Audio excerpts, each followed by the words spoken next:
Hello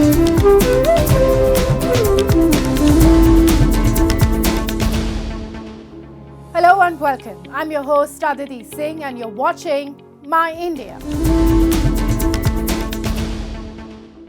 As the US raises tariffs on Chinese goods, India finds itself in a strategic sweet spot. With a 90-day tariff break from Washington, New Delhi has a rare chance to strengthen its role in global supply chains. Sectors like textiles, electronics and auto parts are already gaining traction. If India leverages this window, possibly with a U.S. India trade deal, it could boost exports and emerge as a key global manufacturing hub.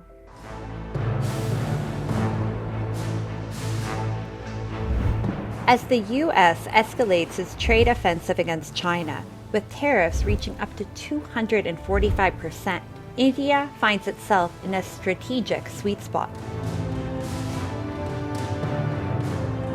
In a bold move, Washington has announced a 90-day tariff hiatus for some nations, including India, giving New Delhi a rare opportunity to strengthen its role in global supply chains. While China faces punitive duties, India's moderate tariff regime and growing ties with the U.S. position it as a practical China plus one alternative. American buyers, multinationals, and global planners are now eyeing India more seriously for industries once dominated by Chinese exports. Instead of retaliating, India is choosing diplomacy, a move industry leaders see as pragmatic and forward-looking. It will hurt India's industries across the board. Some industries they may gain because of the higher tariffs on the other nations, but since there is no predictability of the tariffs, I don't think any investor will be taking risk of investing in any country. So theoretically, we say India may gain on say labor intensive sectors and other sectors because of higher tariffs on China or Vietnam or even Bangladesh. India stands to benefit from shifting global trade patterns, with export-driven sectors like textiles, electronics, auto parts, and gems and jewelry poised for rising demand as buyers seek alternatives to China amid tariff hikes. This shift could reinvigorate the Make in India initiative as multinationals diversify their sourcing strategies. The current tariff truce also coincides with growing speculation about a U.S. India trade deal, which could ease regulatory barriers and deepen bilateral trade ties. And we are hopeful, especially with the President Trump saying he has a good chemistry with our Prime Minister and he says he's a friend. Our chance of getting a good bilateral deal is fairly good, and I'm optimistic on it. India's non-allied stance and strategic location enhance its appeal as a reliable partner for nations looking to reduce dependence on China. The country has long navigated tariff challenges with strategic foresight. In February, Prime Minister Modi and U.S. President Trump agreed to pursue a bilateral trade deal to deepen cooperation and streamline trade. प्रधानमंत्री मोदी जी और president Trump ने फरवरी में ही निर्णय ले लिया था कि हम आपसी संबंध बढ़ाते हुए बायलैटरल ट्रेड एग्रीमेंट एक ऐसा करार करेंगे जो भारत और यूनाइटेड स्टेट्स के बीच व्यापार को सरल भी करेगा, 500 बिलियन तक यानी आज से 2.5 गुना बढ़ाने का काम भी करेगा. Experts caution that while Indian industries may face short-term disruptions, the long-term potential is significant. The real opportunity lies in India's ability to seize this moment by enhancing export competitiveness, attracting greater foreign investment, and diversifying trade partnerships beyond its current reliance on China.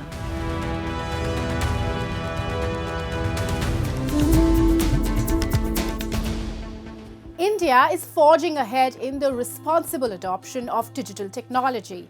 The Carnegie Global Technology Summit 2025, themed Sambhavna, meaning possibilities, set the stage to elevate India's digital leadership by championing innovation, nurturing global tech collaborations, and driving inclusive growth through emerging technologies. The global race for AI dominance has intensified, with the US, China and the EU competing for technological supremacy across innovation, regulation, and ethics, shaping everything from defense to diplomacy. Amid this, India is advancing responsibly, emphasizing inclusive growth, ethical AI, and public good digital infrastructure to build a balanced and future-ready digital ecosystem. Co-hosted by Carnegie India and the Ministry of External Affairs, the summit convened over 150 global thought leaders from 40 countries under the unifying theme Sambhavna. Foreign Minister S. Jaishankar opened the summit by highlighting India's pioneering digital public infrastructure and active trade engagements with the U.S., EU, and UK, positioning India as a crucial bridge between the global south and the wider world. We are actually seeing leapfrogging possibilities. I mean, if we are going to follow a path which was linear and extrapolative in a way, I think that has its own limitations with which we would have always struggled, because we would have come at it perhaps not with the required efficiency to get the benefits of it. So when you have now new pathways some of which are still not invented, I think there are great possibilities here in terms of growth of new sectors, of really creating value, and also the other part of it is bringing our strengths to bear. Industry leaders echoed this vision throughout the summit. Nandan Nilekani, Infosys co-founder and architect of Adar, emphasized how a decade of digital transformation is now powering AI at scale, reaching millions of farmers through predictive tools and enabling students with digital learning. So when we look at implementing AI at scale in India, it's built on an existing foundation of digital transformation that has happened for a decade. What are those, and with the current thing we have, the predominant languages of the phone are English and Hindi. The UI, the user interface is a touch screen which you key in, and you have static knowledge available. And even with that, we have reached more than 500 million users. Today, WhatsApp in India has more than 600 million users.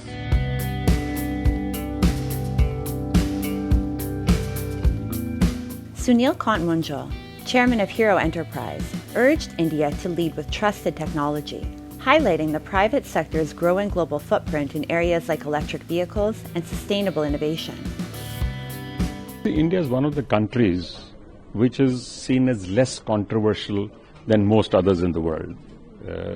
We have never actively gone and engaged in a war, for example. Even at this moment, what India is doing by way of providing vaccines during the COVID, or providing an open platform, which we are now sharing. As you know, the UPI platform is being shared with multiple countries right now.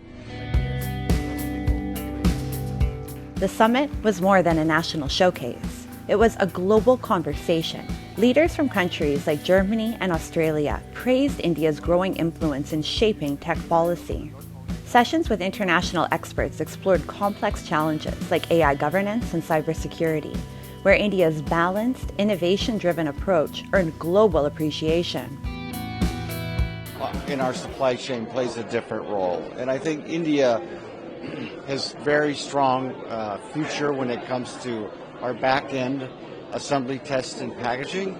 It's a very important part of our supply chain. But on the front end, there's also critical minerals. India has a lot of these critical minerals and a lot of processing it does in other industries that the critical minerals and gases come from. So I think India needs to double down in those particular areas. India has an excellent knowledge base of startups, of engineers, of technical universities. And it's very much a matter of providing the right conditions for this group of people to do their job, to innovate, to test out new things. And I think one of the benefits of China has been that they have had this very strong notion of culture of learning and developing new stuff. India also has that. India is no longer just keeping up. India is setting the pace. From building the world's most inclusive digital public infrastructure to pioneering advances in AI, semiconductors, and space. From empowering youth to fostering global trust, India's technology journey reflects hope, ambition, and boundless potential.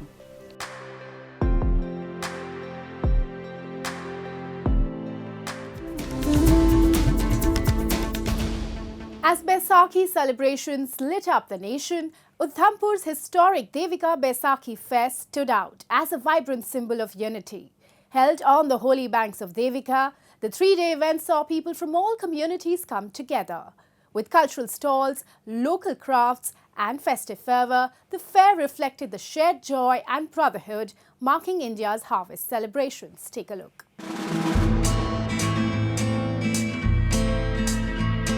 Baisakhi marks the joyous celebration of harvest and the spirit of new beginnings. It brings communities together in vibrant unity, prayers and festive cheer.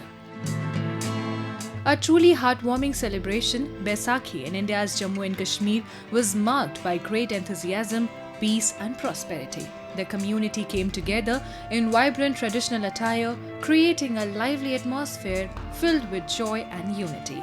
The day began with soulful bhajans and special prayers at the local gurudwaras, where people offered gratitude for a bountiful harvest and prayed for continued blessings. आज के दिन गुरु गोविंद सिंह साहब जो हमारे 10वें गुरु थे, ठीक है, गुरु नानक देव जी ने फाउंडेशन रखी सिखिज्म की और गुरु गोविंद सिंह जी तक आते आते 10वें गुरु साहब जी ने हमें एक यूनिफॉर्मिलिटी दी, एक अलग दुनिया से एक अलग स्वरूप दिया हमें, ताकि जो एक सिख है वो लाखों में भी एक पहचाना जाए कि अपनी पगड़ी, अपने केस, अपने रूप से कि ये सिख है. The Baisakhi celebration in Jammu and Kashmir beautifully reflected the spirit of unity and togetherness as people from all walks of life came together, transcending age, background and social boundaries. Meanwhile, a historic 3-day Baisakhi fair was organized at Devika in Udhampur, celebrating the occasion with rich traditional flavor. A number of stalls were set up by both local vendors and government departments, showcasing and raising awareness for the local products. मैं आपके वसासत से अपनी जितने भी ज़ायरीन हैं जो कि दूर दराज से नज़दीक से यहाँ माथा टेकने आ रहे हैं, कीर्तन सरवण करने आ रहे हैं, उनका वेलकम करता हूँ और उनके लिए लंगर का प्रबंध भी किया गया है. गुरु घर में लंगर तो वैसे 24 घंटे चलता है, लेकिन आज कुछ खास इंतजामात उनके लिए किए गए हैं. अपने कश्मीरी भाइयों का भी बहुत बहुत शुक्रिया अदा करता हूँ कि वो परसों से हमारे साथ जो एक ब्रदरहुड जो यहाँ पे कायम किया गया हमारे साथ, वो हमारी खुशी में शरीक होने आते हैं.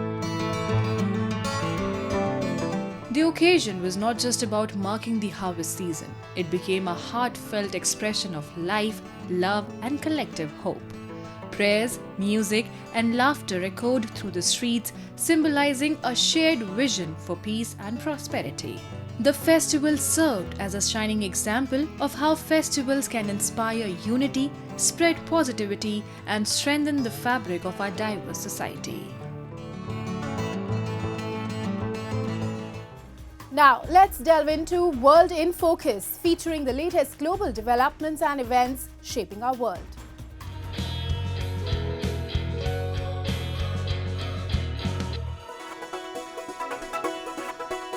Thousands of people attended a Comic-Con event in the Czech capital Prague, with many attendees wearing elaborate costumes as their favorite characters from pop culture. Takže letos proběhne už 6. ročník Comic-Conu po 5. loňském, který byl zatím největší, který jsme dosud zorganizovali. Měli jsme více než 27 000 lidí. Letos uvidíme, jaká bude návštěva, pokusíme se přiblížit tomuto číslu. As usual at Comic-Con events, several celebrities were in attendance, such as British actors Warwick Davis, known for his work in the Harry Potter and Star Wars films, and Jimmy Campbell-Bower, who had a starring role as the villain in the 4th season of Netflix series Stranger Things.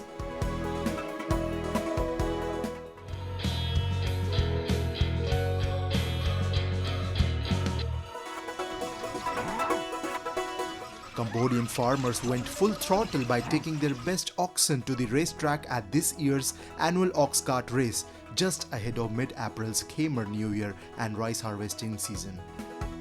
ចង់និយាយថាខ្ញុំតាំងពីកើតមកខ្ញុំអត់ដែលឃើញការប្រណាំងគោនេះទេបងទឹកតាលើកទី1ទេដែលខ្ញុំបានមកមើលប្រណាំងគោហើយឬសូគេនិយាយថាមានតែនៅខេត្តកំពង់ស្ពឺមួយទេការប្រណាំងគោនេះអញ្ចឹងខ្ញុំអត់ឲ្យឱកាសនេះកន្លងផុតទេអញ្ចឹងខ្ញុំត្រូវមកមើលការប្រណាំងគោនេះឲ្យបាន A centuries-old tradition, the race was revived more than a decade ago by officials and farmers aiming to prevent such culture from disappearing, as tractors and modern farm equipment gradually replace oxen across the countryside.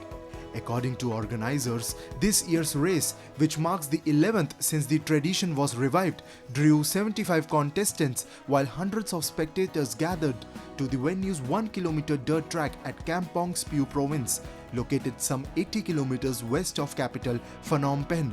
The winner was awarded a new ox cart, a hefty cash prize of 1.2 million Cambodian riel to USD $298 and a trophy.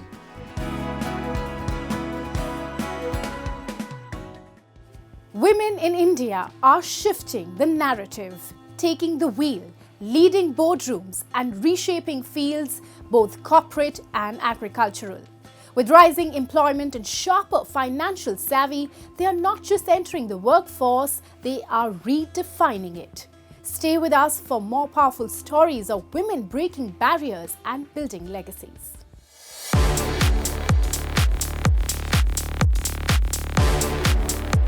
The women you see on screen are steering toward independence with the Azad Foundation's Women with Wheels initiative.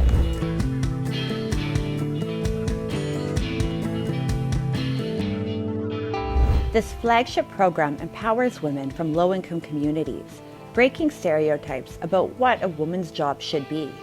From their first learner's permit to a permanent license, they're guided every mile on 2 wheels or 4.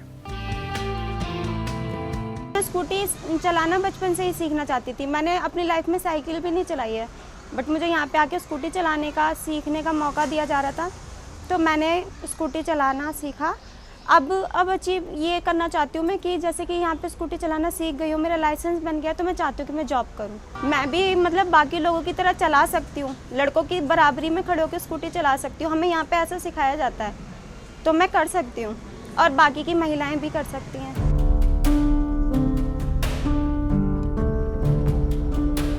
Since its inception in 2008, the Azad Foundation has been transforming lives, training over 300 women each year through its centers in many cities across India.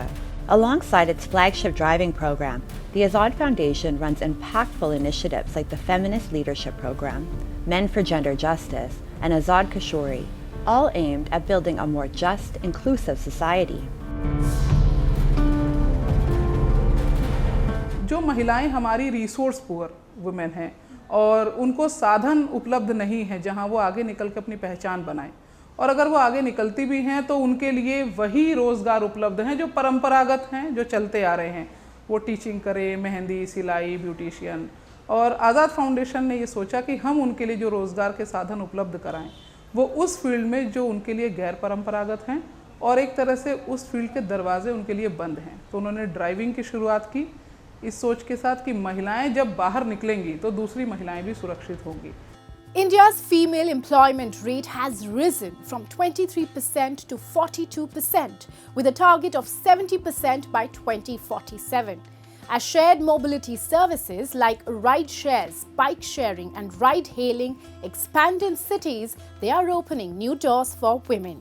Companies like Rapido are stepping up with initiatives like Pink Mobility to empower and employ more women in the sector. In the fast-paced streets of Indian cities, where two-wheelers weave through traffic, Rapido is adding a bold new hue: pink.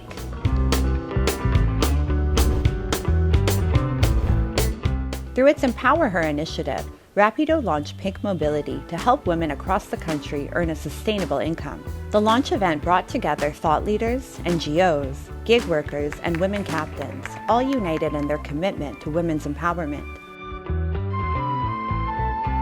Over the last decade, we have almost created like 9 million jobs. and we have one of the core values is women empowerment. So right now we believe this is the right time to have dialogue on the pink mobility in itself. So we have piloted this for last 3 years in few of the top cities in the country and had some learnings, and now we believe it's time to spread the wings, scale, and look at how do we bring more inclusion of women workforce even to the gig workforce.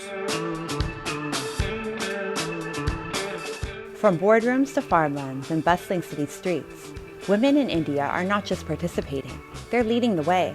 Across sectors like mobility, fashion, educational technology, and agriculture, women are uplifting communities and driving the nation's progress. According to a 2025 Niti Aayog report, 27 million women are now actively monitoring their credit, a remarkable 42% rise from the previous year, reflecting a powerful surge in financial awareness and independence.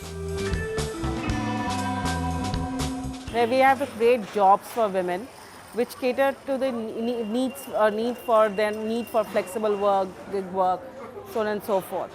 But it's also important to create non-traditional job roles, to look at job roles which have been traditionally devoted to men. And I think there technology plays a very significant role, because technology can actually enable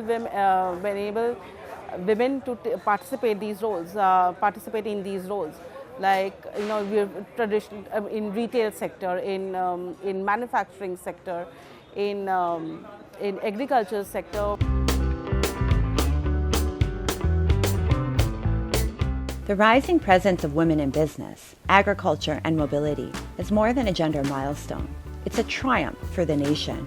Economies flourish when women participate, communities prosper when women lead, and societies transform when women are empowered with equal opportunities.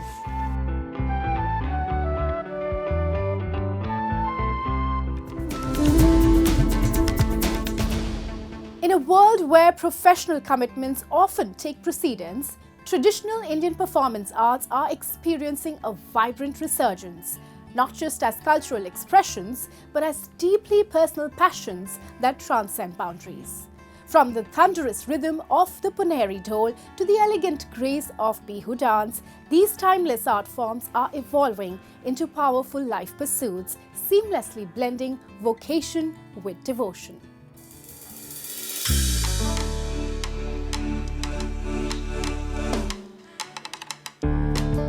Meet Pooja Godke, an HR professional by day and a passionate Puneri Dhol player by heart.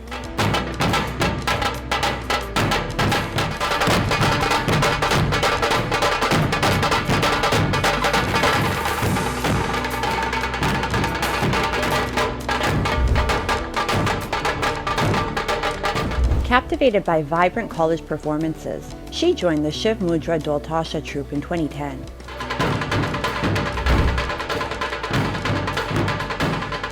Balancing her corporate career with her love for the Dhol, Pooja has been performing at Pune's iconic Ganpati festival for over a decade.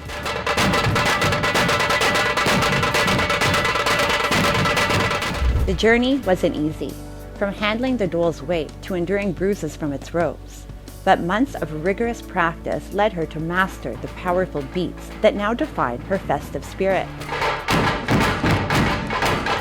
Pune में Lakshmi road पे बहुत धूमधाम से गणपति मनाई जाती है, तो जो भी हमारे कॉलेज फ्रेंड्स, हम सब फ्रेंड्स मिलके साथ में जाते थे देखने। ढोल पतक वहाँ पे बहुत हुआ करता था, तो वो देख के एक इच्छा जाग गई थी कि मुझे भी ये सीखना है, मुझे भी गणपति बप्पा की सेवा करनी है और मुझे भी इन सब लोग के साथ शामिल होना है।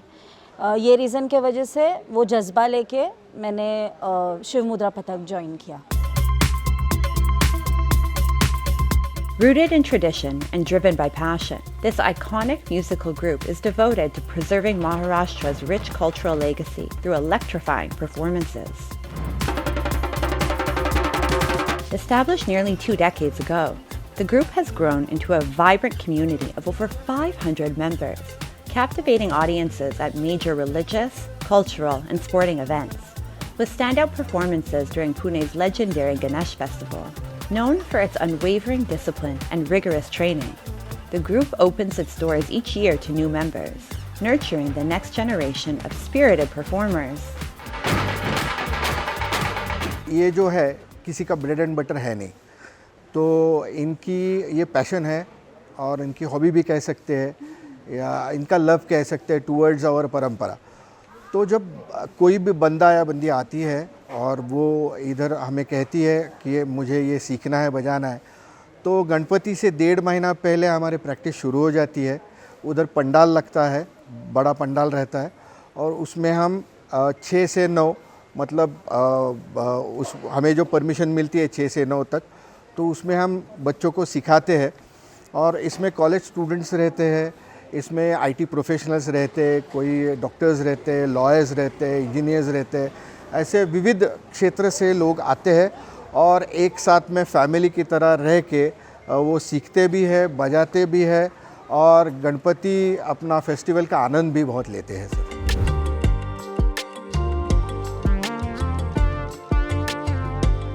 Halfway across India, in the northeastern state of Assam, another traditional art form is making waves, the Bihu dance.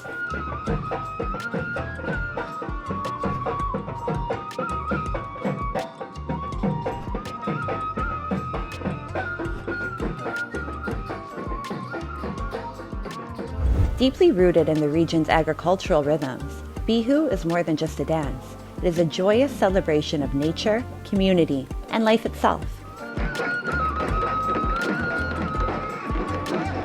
Preparations begin well in advance, with local committees training children and youth in the graceful hand, waist, and foot movements that define the form.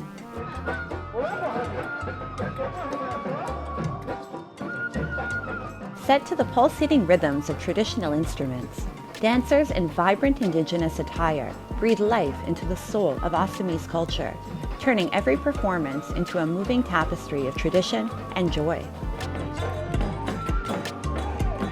हम असम के सब लोगों के लिए जातीय उत्सव है बिहू। तो बिहू के इस समय हम सब लोगों का मन रंगीन होता रहता है, खिला रहता है।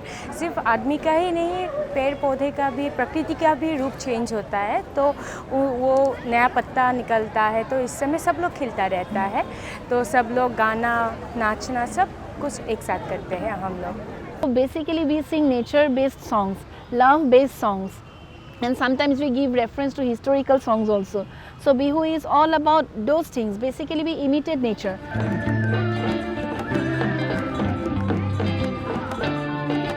In 2022, Assam set a world record with a mass Bihu performance at Guwahati Seru Sajai Stadium, where over 11,000 dancers came together to celebrate their cultural heritage. The event, recognized by the Guinness Book of World Records, showcased Assam's vibrant spirit and unity. Prime Minister Narendra Modi, who attended, praised the dancers for their dedication, coordination, and passion. Assam के हजारों कलाकारों की ये मेहनत, ये परिश्रम, ये तालमेल आज देश और दुनिया बड़े गर्व के साथ देख रही है। एक तो अवसर इतना बड़ा है, उत्सव इतना बड़ा है, दूसरा आपका जोश और आपका जज्बा ये लाजवाब है। Traditional Indian arts like Dhol and Bihu are more than performances. They're vibrant expressions of culture, community, and spirit. For individuals like Pooja, they offer balance between modern life and heritage. For communities like Assam, they showcase identity on a global stage. As these art forms evolve, they show that passion rooted in tradition can transcend boundaries and time.